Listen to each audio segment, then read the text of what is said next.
everyone! Welcome to Junior Master Chef. Ang ating recipe for today ay deep fried cheese covered with lumpia wrapper, or also known as cheese stick. Ito ay masarap kainin, easy to cook, at affordable pa. Ang mga ingredients ay lumpia wrapper, cheese, mayonnaise, tubig, oil, at ketchup.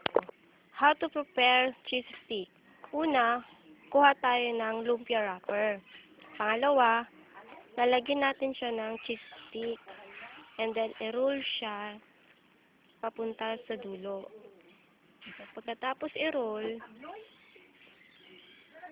lagyan siya ng tubig sa dulo.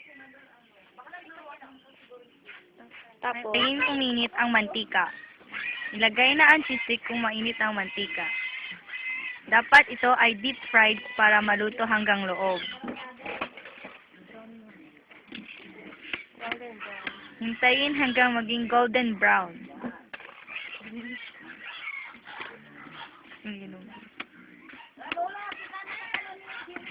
Way para gumawa ng sausawan ng cheese stick. Una, maglagay ng mayonnaise.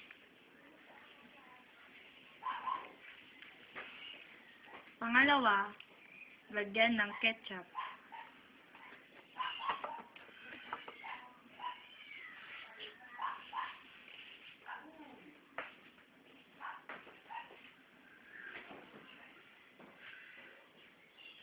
Tsaka ito haluin.